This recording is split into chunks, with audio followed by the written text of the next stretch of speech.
Entregar la vida es devolverla al que un día nos la regaló para que viva eternamente con él. Y por eso la muerte es un acto, es el acto, perdonen la redundancia, más activo de todo lo que hacemos en la vida, aunque parezca el más pasivo. Se ha muerto, incluso hablamos así pasivamente, ¿no? Ha muerto, se ha muerto. Y incluso esas muertes casi imperceptibles que se quedan dormidos, ¿no? O esas muertes después de un estado comatoso largo, después de una enfermedad degenerativa o tan limitadora de todo, el Alzheimer, que ahora está desgraciadamente tan de moda, en fin, esas muertes que parecen la progresiva pasividad hasta niveles tan depauperantes de la persona, es el acto más activo de todos los que hacemos, porque es entregar la vida. Ahora, se muere como se puede, eso también es verdad. No tendremos quizá la mayoría, aunque a veces se dan, sobre todo en los conventos, con relativa frecuencia, ¿no? Esas muertes dulces, muy hermosas, pero otros, pues cada uno moriremos como podamos, no sabemos cómo. Yo se la tengo ofrecida al Señor, mi muerte, muchas veces cuando me acuerdo, porque un sacerdote diocesano, pues en qué manos morirás y cómo, y cuidado por quién y de qué manera. Y cuando yo veo esos frailes santos, esos jesuitas, esos sacerdotes que no se quitaron en su vida la sotana o el santo hábito, que ya son 4 en el mundo, desgraciadamente, no se la quitaron en su vida, y luego cuando mueren en esas residencias, mueren pobrecitos con una batita, un pijamita, pero vamos, eso es lo de menos, lo demás es una atención espiritual, yo no sé cómo moriré, pero bueno, se lo tengo ofrecido al Señor de antemano. Hay que ofrecer al Señor de antemano las cosas, y cuando llegan, pues las vives como puedes, más consciente, menos consciente, más generoso, más sensiblemente fervoroso, más menos, pero ya lo tienes ofrecido. Te ofrezco, Señor, leía yo en los devocionarios de mi abuela cuando era niño, de los que aprendí muchas oraciones, porque por eso hoy, no sé, la gente, claro, ni los seminaristas saben oraciones porque no hay devocionarios, pero ustedes rezan, por cierto, esa oración preciosa, Dios se lo pague. Me ha gustado tanto cada día. No sé, no veo que otras comunidades no creo que hagan cada día. Ahora hacen los jueves, pero ustedes cada día esa oración por los sacerdotes, que me parece que es fusión de 2, porque yo esas las he oído como 2 separadas, pero muy bonitas. Bueno, pues las oraciones que venían en los devocionarios, algunas eran muy bonitas, con muchos superlativos, muy decimonónicas y muy ampulosas y todo lo que quiera, pero había una oración que decía: te ofrezco, Señor, cualquier género de muerte que te dignes darme, con todas sus amarguras, penas y dolores. Eso es, cualquier género de muerte, tenerla ofrecida de antemano.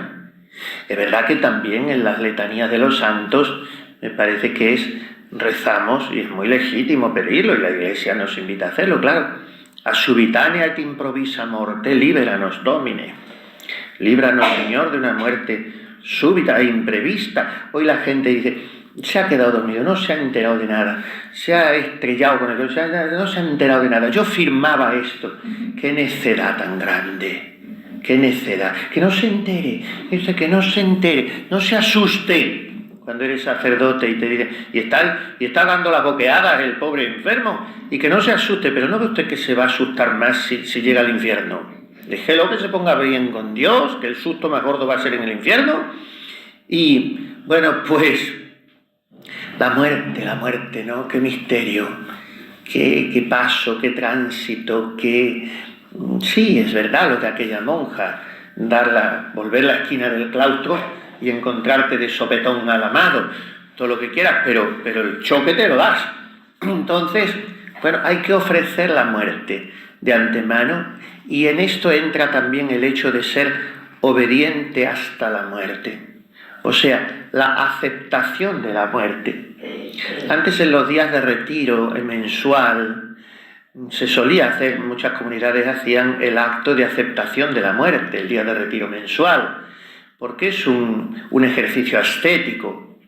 La muerte, ¿no? Quizás se la ha acentuado demasiado, y los ejercicios espirituales, aquellos en penumbra, con el jesuita hablando solo sobre el juicio, sobre el infierno, sobre la muerte. Bueno, eso es una acentuación quizá excesiva, pero lo de ahora es una omisión también clamorosa, porque hablar de la muerte es educar para la vida. Dice Pemán en el Divino Impaciente, esa despedida maravillosa de Ignacio a Javier, cuando le está diciendo tantas cosas tan bonitas, y en una de las partes le dice: no te acuestes un momento, no te acuestes ningún día sin tener algún momento meditación de la muerte y el juicio, que a lo que entiendo, dormir sobre la aspereza de estos hondos pensamientos importa más que tener por almohada piedra o leño. Meditar en la muerte, siquiera sea en el momento de echarse en la cama, como decía aquel señor también que yo conocía: como me echo en la cama, me echaré en la sepultura, en la hora de la muerte, acógeme Virgen pura. En fin, momentos despertadores que te recuerden la muerte, porque es el entregar la vida y es el hacerse obediente a la voluntad de Dios hasta la muerte. Yo obedezco, trato, quiero, desearía, procuro obedecer la voluntad de Dios en mi vida. Pero lo principal está por obedecer, que es su llamada para estar con Él definitivamente. Cuando Él quiera, como quiera y donde quiera. Yo no sé qué circunstancias van a rodear mi muerte, pero se la tengo ofrecida.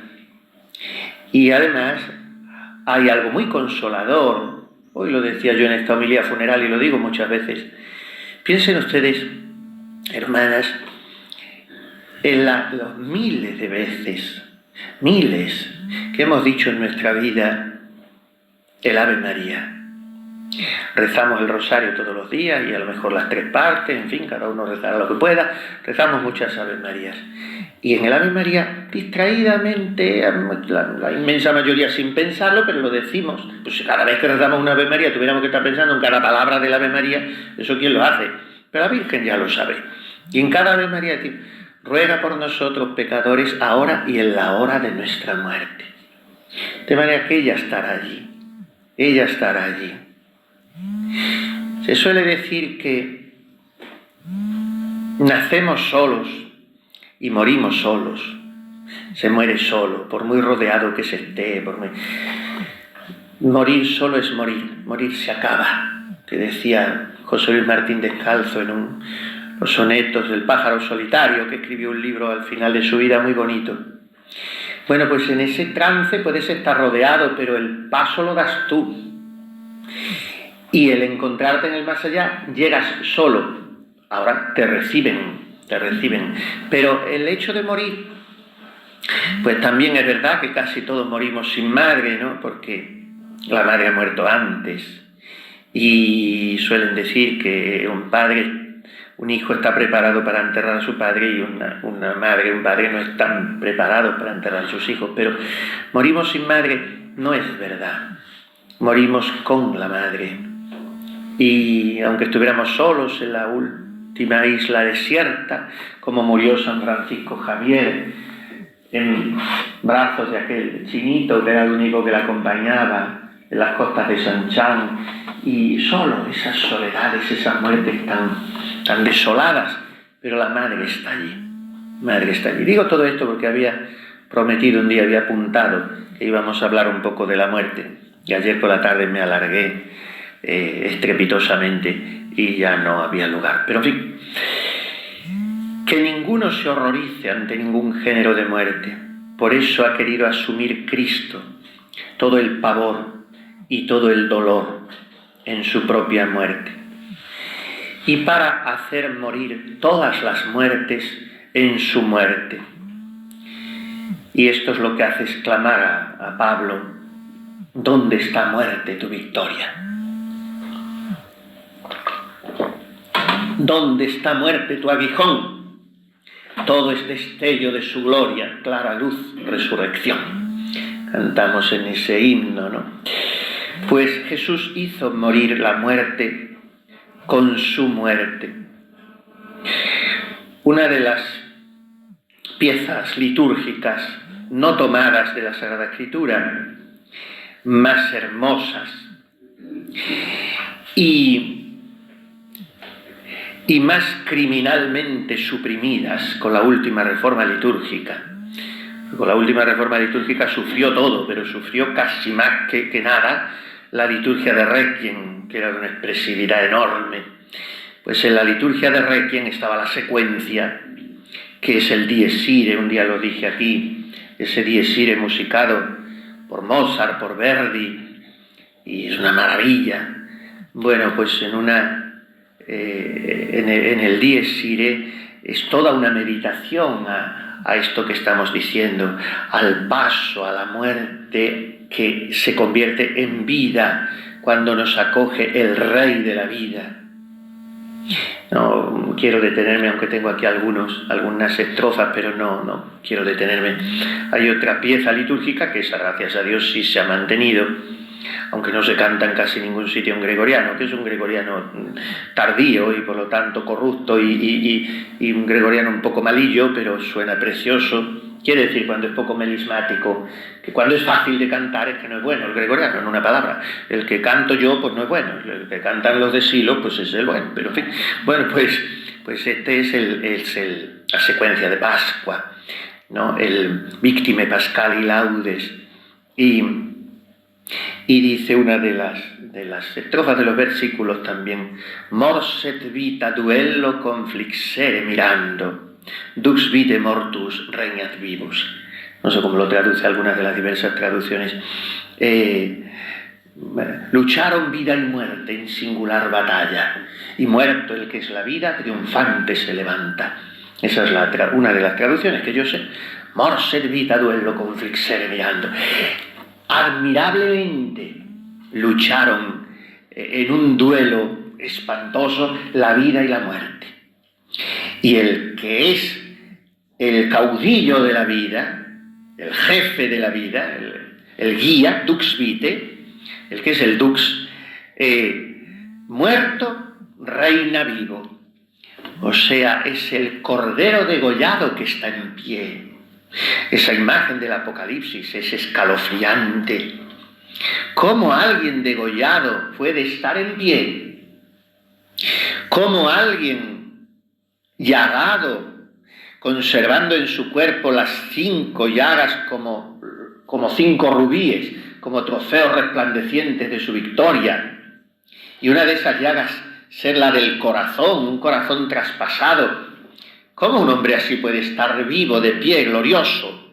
Es el misterio de Cristo resucitado, que ha querido seguir conservando por toda la eternidad esos trofeos de su victoria sobre la muerte. Tiene uno de los artículos de la Suma Teológica, Santo Tomás de Aquino. Yo algún año lo he predicado en el Viernes Santo. Una preciosidad, pero tampoco podemos detenernos en tanta cosa. No vamos por 5 razones por las cuales Jesucristo quiso conservar sus llagas después de resucitado, y es una preciosidad. Bien, también está sobre la muerte de Cristo la cuestión, por si la quieren leer, yo ya a estas alturas no me da tiempo más que de citarles un poco, de la tercera parte de la Suma. Ayer citábamos la secunda secunde, la 2.2, pero ahora les digo de la tercera parte de la Suma Teológica, la cuestión 50, sobre la muerte de Cristo. Bien, pues Él se hizo obediente hasta la muerte,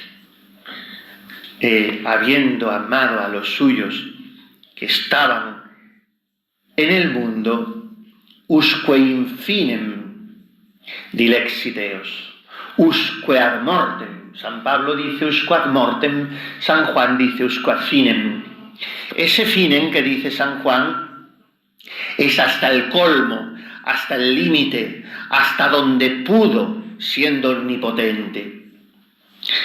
Así abre San Juan esa narración solemnísima del cenáculo, del lavatorio, que es el pórtico de todo el largo sermón sacerdotal.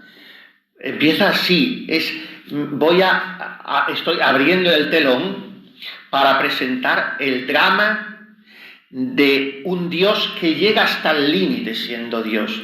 No se puede llegar a más.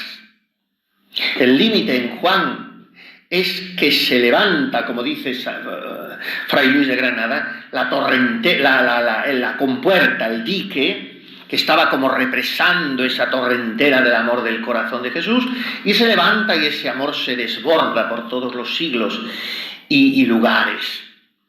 Y este amor se plasma en la Eucaristía y en la cruz, que son la misma cosa. Son la misma cosa. La misa no es una fiesta muy alegre, donde nos besamos mucho y tocamos mucho la guitarra. La misa es la renovación incruenta del sacrificio del Calvario, a la que debiéramos asistir de rodillas, llorando y temblando y golpeándonos el pecho y adorando y poniendo la frente en el suelo con María y con Juan y con las mujeres. Esto es la misa, así la vivía el Padre Pío, así la han vivido los santos, no la han vivido bailando y vistiéndose de payasos en el ofertorio, porque esto no se hizo en el Calvario. La misa es la renovación del sacrificio de la cruz. Cristo, una vez resucitado de entre los muertos, ya no muere más. La muerte ya no tiene dominio sobre él. Romanos 6:11. Pero Cristo ha encontrado un medio de renovar todo el amor y toda la voluntad salvífica de ese sacrificio de la cruz, de manera que no se interrumpiese desde aquella primera tarde del primer Viernes Santo, sino que se continuase ofreciendo por todas las épocas un sacrificio sin mancha desde donde sale el sol hasta el ocaso. Y ese sacrificio sin mancha es el cordero degollado puesto en pie. Se sacrificará un cordero sin mancha. Bien, pues, la Eucaristía es la cruz. Jesucristo en el cenáculo está empezando la Eucaristía, que terminará sin concluirla jamás, en el Calvario, pero completará en el Calvario. El cenáculo es en vista del Calvario. El cenáculo no es es la institución de la Eucaristía, ¿de acuerdo? Sí. Pero es porque Jesús sabe que dentro de unas horas va a completar su sacrificio dando toda su sangre en el Calvario. Obediente hasta la muerte. Y esa obediencia hasta la muerte y muerte de cruz la palpamos nosotros y la comemos en la Eucaristía. Miren, ni Jesucristo ni la Santísima Virgen pudieron estar nunca enfermos. Padecieron de todo lo que la naturaleza humana, lo que el cuerpo, lo que el físico de una persona puede padecer por agentes externos, el frío, el calor, el cansancio, porque no era un superhombre, ni María una supermujer, pues padecieron como nosotros, más que nosotros. Ninguna de ustedes come tan mal. El peor día que coma usted en el convento, incluso en los años de la posguerra, las que se acuerden, hasta los años 60 que duró medio el hambre en los conventos, y luego ya, y había muchas vocaciones. Y ahora que les sobra comida y dinero, lo que no tienen son gente. Bueno, pues ni el día peor que comieran en el convento, las ancianas de Israel que se acuerden, comieron tan mal como el día que mejor comió la Santísima Virgen en toda su vida. Porque ¿qué comían la Virgen y San José y Nuestro Señor? 4 papillas de maíz, 4 verduras, 4... La carne era una cosa... Pescado sí, porque allí tenían el lago de Tiberíades y los pescaditos, pero vamos, no con salsa verde, merluza del Cantábrico, Eran los peces allí del lago que los asarían, en fin... Muy pobremente comieron, muy pobremente durmieron. La de ustedes que tenga el peor colchón de la comunidad, que las monjas duermen en buenos colchones, no son jergones de paja, ni tablas, ni eso, todo eso ha pasado a la historia. Pero la que tenga el peor colchón de ustedes, o la que se quite el colchón por penitencia y duerme en una tabla, si es que hay alguna, duerme mejor que la Santísima Virgen, que dormía en el santo suelo, porque tendían una esterilla y se acabó, ahí no había más. La que tenga la bombilla de menos vatios en su celda tiene más luz que la Santísima Virgen, que no tuvo ni un candil, si es que lo tuvo. Y así sucesivamente, ni agua corriente, ni nada, de nada. O sea que Sufrió todo lo que se puede sufrir físicamente en ese plan, pero enferma no estuvo nunca, ni nuestro Señor tampoco, por una razón sencillísima, porque no tenían pecado original. Y al no tener pecado original, no hay que rendir tributo a la enfermedad, eso está claro. Pero vamos, ni unas décimas de fiebre. Enferma no. Pero yo prefiero estar enfermo de vez en cuando y comer y dormir mejor y cansarme menos y tener menos frío y menos calor. O sea que una cosa va por otra y salimos ganando siempre nosotros. Pero no estuvieron enfermos. Entonces Santo Tomás se pregunta que si el defecto de la muerte, la limitación, digamos así, del defecto, la falta, defecto significa falta, el defecto de la muerte es peor que el de la enfermedad, como Cristo, que no padeció enfermedades, tuvo que morir. ¿Cómo se explica eso? Y si él había dicho, yo he venido para que tengan vida y la tengan en abundancia, en el Evangelio de Juan, como el que ha venido para que tengamos vida, muere él. Ahora, por otra parte, también en el Evangelio de Juan, lo anterior era de Juan 10:10, yo he venido para que tengan vida, y un poquito después, en Juan 11:50, dirá Caifás proféticamente, sin saberlo, pero profetizando, conviene que un hombre muera por el pueblo. Y entonces disipa todas estas dudas Santo Tomás, que antes que ninguna ha puesto la siguiente duda: lo que es principio de algo no puede producir lo que es contrario. Dice, el fuego, que es principio de calor, no puede producir frío. El Hijo de Dios, que es principio y fuente de la vida, ¿cómo puede morir? Si decimos con el Salmo, en ti, Señor, está la fuente de la vida. Entonces, ¿cómo es eso de que Cristo ha muerto? Y responde diciendo Santo Tomás, fue conveniente por varias causas que Cristo muriese. Primero, para satisfacer por el género humano que había sido condenado a muerte a causa del pecado, como está en Génesis 2:17. Y un modo muy provechoso de satisfacer por otro es someterse a la pena que ese otro ha merecido. Bueno, pues tenemos un ejemplo, San Maximiliano Kolbe, un padre de 8 hijos, no, voy yo a la cámara de gas, por él. Eso es satisfacer. Segundo motivo por el que Cristo era conveniente que muriese. Primero, para satisfacer. Segundo, miren qué bonito, para demostrar la verdad de la naturaleza que había tomado. Porque si después de haber vivido con los hombres hubiera desaparecido súbitamente como una nube, rehuyendo la muerte, todos hubieran dicho, era un fantasma, no era hombre. No le hemos visto morir como nosotros. Tercero, esto lo hemos dicho ya un poco antes, para que al morir él nos librase del temor de la muerte a nosotros. Él ha asumido nuestros miedos, nuestras tristezas y, como decía Santa Teresita, el rey de los mártires sufrió con tristeza para que los mártires sufrieran con alegría. Participó de la carne y de la sangre, dice Hebreos 2:14-15, para destruir mediante la muerte al que tenía el imperio de la muerte y para librar a aquellos que por temor de la muerte estaban sujetos de por vida a la servidumbre. Cuarto, para que muriendo corporalmente, a semejanza del castigo por el pecado, nos diese ejemplo de morir espiritualmente al pecado, para que vivamos para Dios. Haced cuenta de que estáis muertos al pecado, pero vivos para Dios. Romanos 6:10-11. Y quinto, son 5 razones las que da Santo Tomás. Porque no podía resucitar si no hubiera muerto. Esto es matemático. Y no podía demostrar el poder con que venció a la muerte si no resucitase. Es un razonamiento lógico, perfecto. Para demostrar que es el Señor de la vida, tenía que resucitar.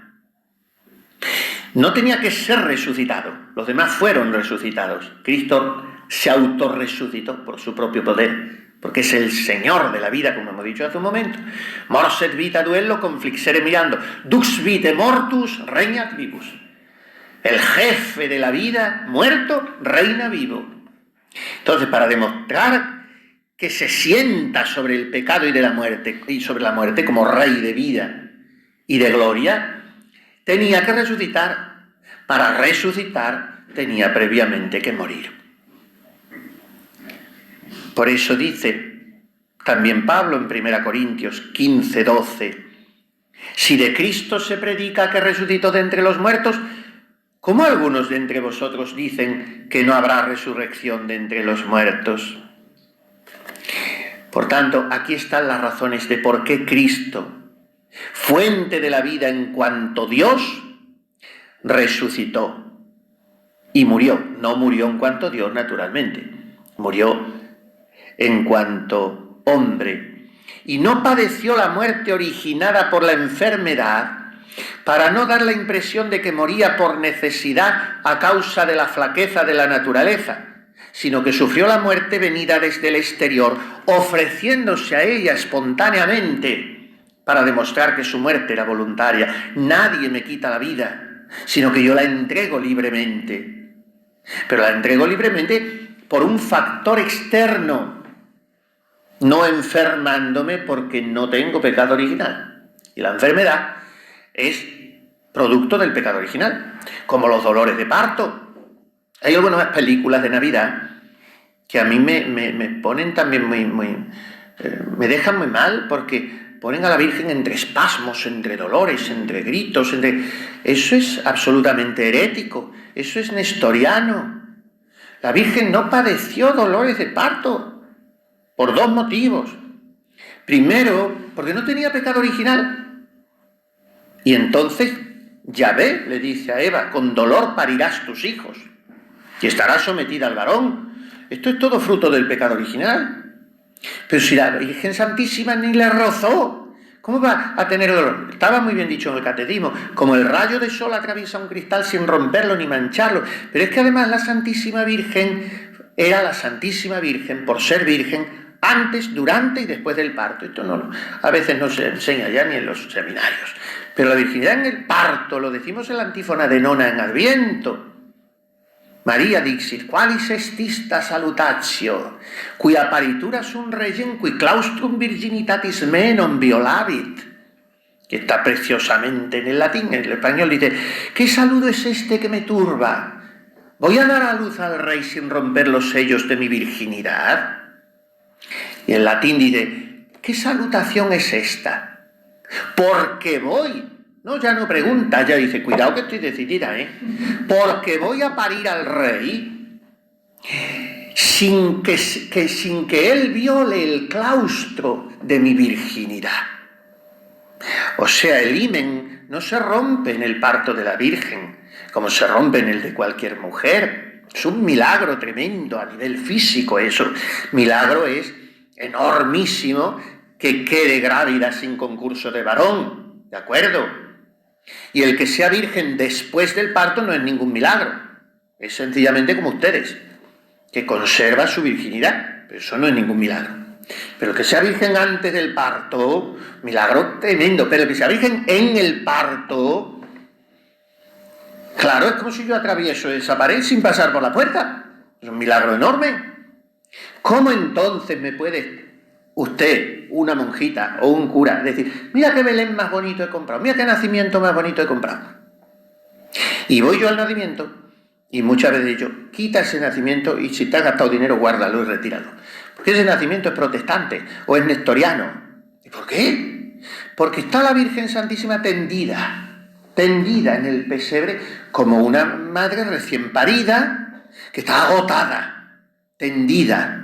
No, el nacimiento católico está la Virgen de rodillas. ¿Por qué? Para significar eso. Dio a luz a su hijo, lo envolvió en pañales y lo reclinó en un pesebre. ¿Qué madre puede dar a luz a su hijo y ponerse a envolverlo en pañales y regresar? No puede ser. Tendrá que descansar la pobre unas horas. Eso no lo hizo la Virgen. Aparte de que el parto de la Virgen fue un éxtasis divinísimo, Hay narraciones de místicos particulares, revelaciones privadas, que en fin, pero el otro día leía yo, esta Navidad he leído mucho, en Adviento y Navidad he leído mucho, la maravilla, la mística ciudad de Dios de la Madre Ágreda, que es una belleza. Y la beata Catalina Emmerich también lo cuenta, en fin, María Valtorta, algunos místicos. Bueno, pues no sé por qué me he metido en este jardín, me he metido por lo de la enfermedad, porque la Virgen Santísima no tuvo dolores de parto ni tuvo enfermedad por eso, porque no tuvo pecado original. Y esto es teología pura.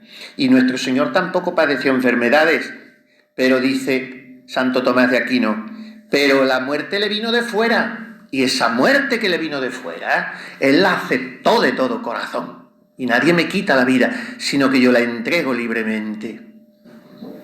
Y dice, es que está siempre genial Santo Tomás, termino con esto. Un opuesto de suyo no conduce a otro opuesto. Expliquemos. Pero alguna vez puede suceder esto accidentalmente, como lo frío. Alguna vez produce accidentalmente calor.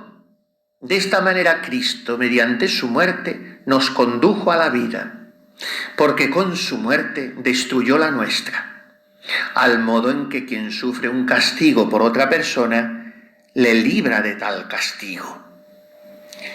Bien, después se hace una serie de preguntas, todas muy interesantes. Santo Tomás, si en la muerte de Cristo se separó la divinidad de su cuerpo, y concluye que no, ya lo dijimos el otro día, tuvo siempre en el cadáver también de Cristo esas 40 horas la divinidad. Si en la muerte de Cristo se produjo la separación entre la divinidad y el alma, y concluye también que no, que el alma siempre estuvo unida a la divinidad, y cuando bajó al limbo, que bajó solo el alma de Cristo al limbo, pues estaba unida a la divinidad. Si fue Cristo hombre durante los 3 días de su muerte, si el cuerpo de Cristo vivo fue el mismo, en fin, una serie de cuestiones muy interesantes, pero ya más secundarias. La que más provecho nos podía hacer era esa primera. Fue conveniente que Cristo muriese, porque en la conveniencia de la muerte de Cristo está inscrita la conveniencia de mi muerte, aunque en mí no es conveniencia, es necesidad, es algo imperado por el pecado original. Pero debo inscribirme en ese espíritu de satisfacción por los pecados de Cristo, en ese espíritu de victoria sobre la muerte de Cristo y en ese espíritu de asunción voluntaria de la muerte por parte de Cristo para la salvación. Porque así como usted tiene ofrecida su vida, sus ayunos, sus penitencias, sus soledades, sus silencios, sus rezos, su vida toda, la tiene ofrecida por la salvación del mundo, pues tiene que tener ofrecida su muerte y vivirla así desde ahora. Todo esto nos lleva a esa conclusión. Vivamos obedientes, pero no obediente que la madre ha mandado que se corra esta cortina cuando se sale de esta sala. La madre ha dicho, bueno, sí, hay que ser delicada y fiel en las pequeñas cosas. Se lo ha dicho la madre, pues córrate la cortina. Pero vamos, eso no. Obediencia es una obediencia existencial que abarca el tono de mi vida todo y que ofrezco desde ahora mi muerte, sabiendo que allí estará ella, la que sabe más que nadie de muerte, porque asistió a la muerte más muerte de todas las muertes, María. Y se lo hemos dicho muchas veces y lo seguimos diciendo. Ruega por nosotros, pecadores, ahora y en la hora de nuestra muerte. Amén.